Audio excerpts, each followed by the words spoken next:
Hello students, welcome back. Students, today I am going to teach you about the classification of bases on the basis of acidity, and then the second important topic is the method of preparation of bases. So student, first we'll discuss classification of bases on the basis of acidity. So the first important topic here is, first, what is acidity? Now students, we have learnt uh, in acids that acids undergo ionization to give hydronium ions, and number of hydronium ions which they give is called basicity. Similarly students, bases also are characterized by the number of hydroxyl ions which they give on ionization, and this is called acidity. So students, what is acidity? Acidity is number of hydroxyl ions produced by one molecule of base upon ionization in aqueous solution. Now, for example students, I have a base sodium hydroxide, and we know that sodium hydroxide is a water soluble base, and in water it undergoes ionization or dissociation to give what? Sodium ion and hydroxyl ion. Now you see students, one molecule of sodium hydroxide produces how many hydroxyl ions? It is producing one hydroxyl ion. So we say acidity of sodium hydroxide is 1. Another example I have is calcium hydroxide, and students see now, calcium hydroxide is also slightly soluble in water, and upon ionization it gives calcium ions and hydroxyl ions. But students, now you see, one molecule of calcium hydroxide gives how many hydroxyl ions? Hydroxyl ions given by one molecule of calcium hydroxide is 2. So we say acidity of calcium hydroxide is 2. So this is acidity. So on the basis of acidity we can classify bases. Now one more thing students, if base is water soluble, then we define acidity as number of hydroxyl ions given by that base upon ionization. But students, in case of what? Water insoluble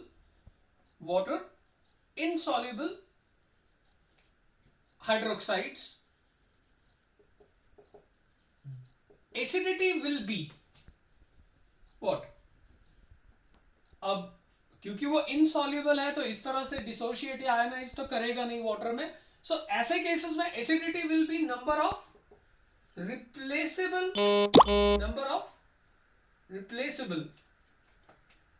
hydroxyl ions. It is equal to number of replaceable hydroxyl ions present per molecule. Now for example students, I have say copper hydroxide. Now copper hydroxide is insoluble, so it is water insoluble. Now it contains how many replaceable hydroxyl ions? 2. So it has acidity 2. I have another example of aluminium hydroxide. Now students, aluminium hydroxide has how many since it is water insoluble, it will not produce hydroxyl ions, but it has how many replaceable hydroxyl ions? It has 3 replaceable hydroxyl ions, so therefore its acidity is 3. So students, this is acidity.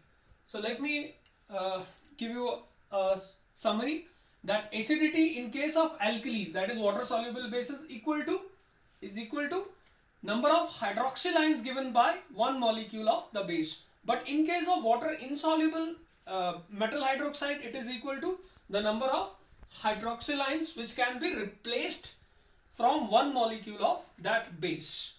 Now students, on the basis of acidity, bases are classified into three types. First we have monoacidic bases. Now students, monoacidic base is the one which has acidity 1,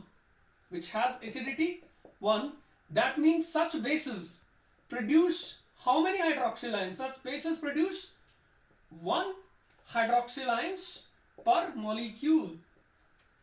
Such bases produce 1 hydroxyl ion per molecule. Now the common example I have sodium hydroxide, potassium hydroxide and ammonium hydroxide. Why these are monoacidic? Because these give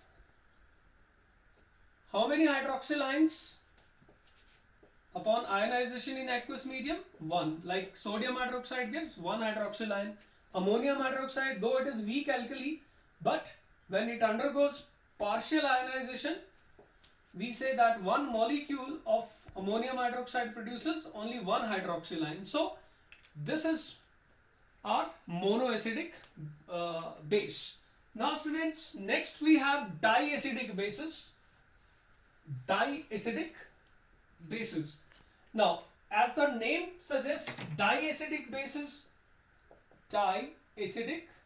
bases. So these bases have acidity what? इनका acidity 2 होगा, which means these produce what? These produce 2 hydroxyl ions per molecule. So these produce 2 hydroxyl ions per molecule, or if they are insoluble, we say these have how many? 2 replaceable hydroxyl ions. These have 2 replaceable hydroxyl ions. Now the common examples we have copper hydroxide, now which is a water insoluble base and has 2 replaceable hydroxyl ions, so it is a diacidic base. Then we have calcium hydroxide, though it is partly soluble, so it is an alkali, and it gives how many hydroxyl ions? 2 hydroxyl ions. And then we can have say ferrous hydroxide.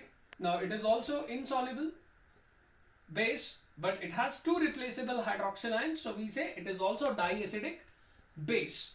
Now students, we have next type, third type of bases, triacidic bases. Now what do you mean by a triacidic base? A triacidic base has acidity 3. So इसका acidity 3 होगा, which means it has what? 3 replaceable. So such bases have 3 replaceable hydroxyl ions. Or if they are water soluble, then we say they produce 3 hydroxyl ions per molecule. Common examples we have aluminium hydroxide, then we have ferric hydroxide. So these give 3, or these have 3 hydroxyl ions per molecule, which can be replaced. So students, this was about classification of bases on the basis of their acidity. Now students, the next topic is methods of preparation of bases. So now we'll study how bases are prepared. First method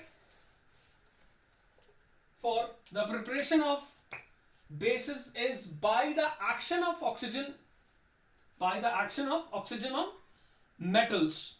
So student, this is by the action of oxygen on metals. So students,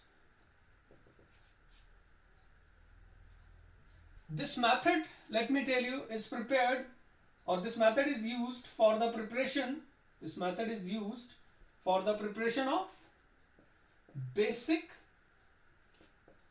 oxides of metal. So generally say this method is used for the preparation of basic oxides. Now students, I have example, say sodium. When we heat sodium in oxygen, it is converted into sodium oxide, which is basic. Which is basic. Now let me balance this. So we have this. Then another example can be of magnesium. When magnesium is heated in oxygen, it gives magnesium oxide. It gives magnesium oxide. So this is balanced chemical equation. But students, this method is applicable only for the preparation of oxides of metals. Now next method we have by the action of water on active metals. So next method is by the action of water on active metals. Now students, first important thing, this method is used for the preparation of, so this method is used for the preparation of alkalis, that means water soluble hydroxides. For example students, sodium is a highly active metal and it readily reacts with water forming sodium hydroxide, and during this process hydrogen is also liberated.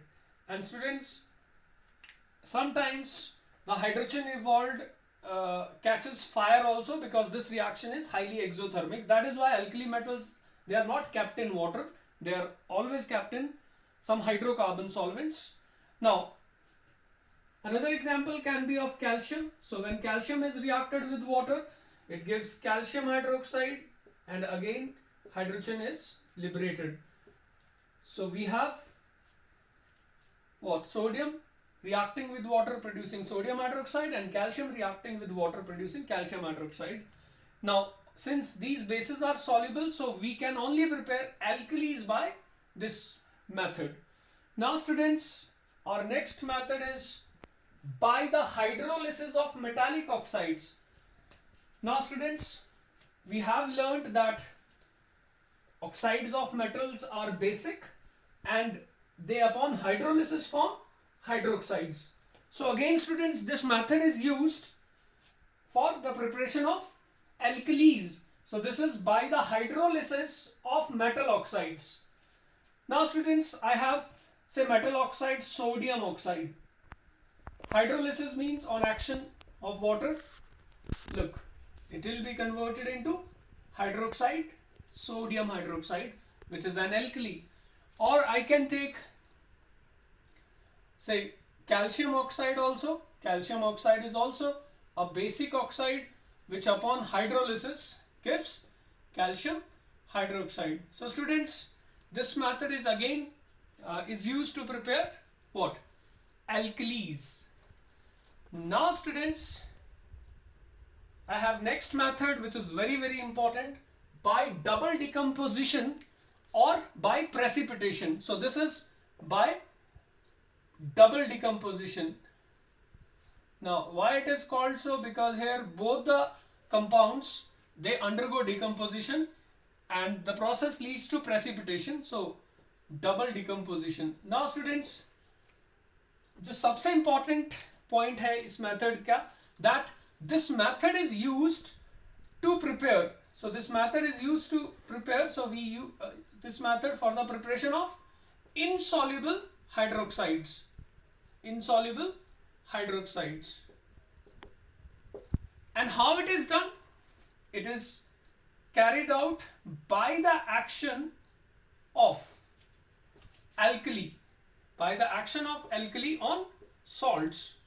For example, students,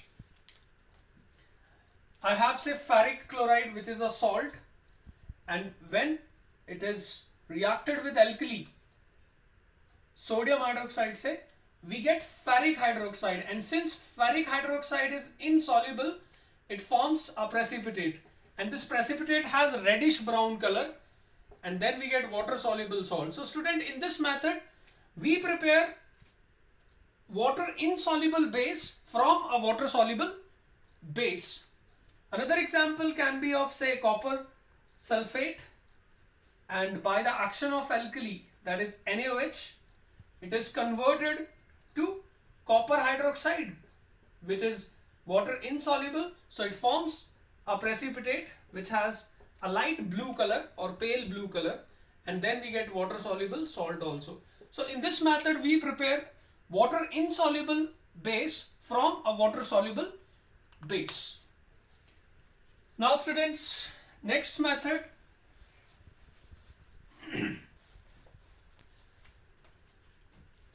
is by action of oxygen on sulfides.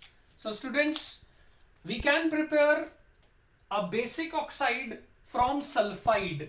So this method is used for the preparation of, we use this method for the preparation of, again, metallic basic oxides. Basic oxides. Student, this method is also called roasting, which is a very important step in metallurgy also, which is a very important step in metallurgy. So roasting में क्या होता है students? Say I have zinc sulfide. When it is heated strongly, in excess of air, so we take oxygen in excess, what happens? That sulfide ore is converted into oxide, and we know that oxides of metals are basic, and then sulfur dioxide is liberated. So balancing this, we get metal oxide, which is basic. Now another example can be of lead sulfide, again, which upon roasting, that is when heated strongly in oxygen, gives lead oxide and sulfur dioxide is liberated. So students, this method is a very common step in metallurgy, and we can prepare a metal oxide from a metal sulfide. Now students, next we have by thermal decomposition of carbonates. Now students, we can prepare basic oxides by thermal decomposition of carbonates. So in this method, by thermal say we have carbonate, calcium carbonate, which is also called marble. Students, when we heat calcium carbonate, it is, since less stable thermally, it will decompose, giving calcium oxide. Students, here we get calcium oxide, which is basic in nature. But students, एक बहुत interesting बात बता दूं, this method also produces carbon dioxide, which is acidic oxide. So this method has an advantage that it produces both acidic and basic oxides. Then another example can be of copper carbonate, which again upon decomposition gives copper oxide, which is basic oxide, and CO2, which is acidic oxide. So student, here one important note is that, now ये आप ध्यान से सुनना अभी, that this method involves heating of calcium carbonate to give calcium oxide or copper carbonate to give copper, but sodium carbonate and potassium carbonate, students, they cannot be used to prepare metal oxides. Why? Because sodium carbonate and potassium carbonate, they have high thermal stability. And because of high thermal stability, they do not decompose on heating. So students, this is very important point, that sodium carbonate and potassium carbonate cannot be used to prepare metal oxides. Now students, we have next method, which is by thermal decomposition of nitrates. Now again students, we can prepare metal oxides by thermal decomposition of nitrates also. Now for example, say I have calcium nitrate.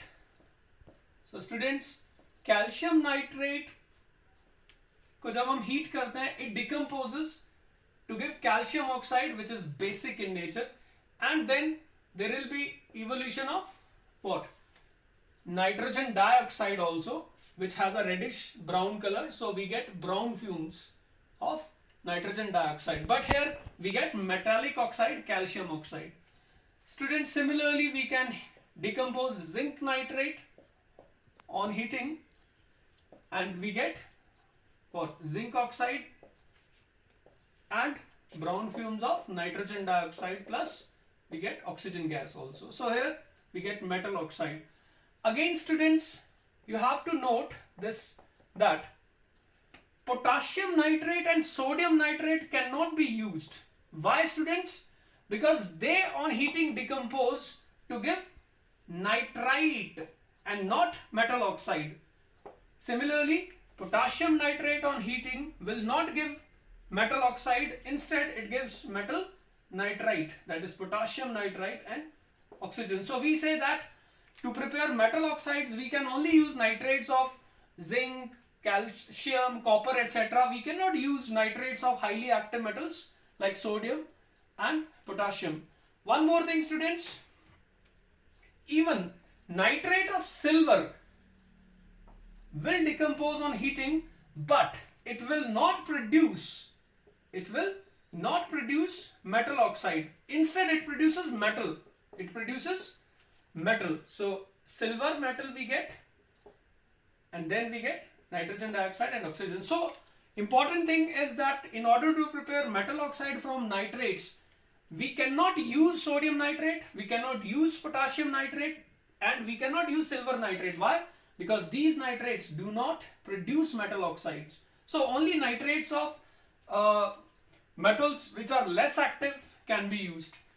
The least reactive metal nitrates cannot be used, and even nitrates of highly active metals cannot be used. So now students, we have last method which is used for preparation of ammonium hydroxide, and this is very easy to prepare ammonium hydroxide. When ammonia, students, ammonia is a gas but it is highly soluble, so when it is passed through water it gives ammonium hydroxide. So this is a very simple process. Ammonium hydroxide is also a base, although it is a weak alkali. So students, this was the last method for the preparation of bases. Now in next lecture I'll give you, or I'll tell you about the properties of bases. Thank you students.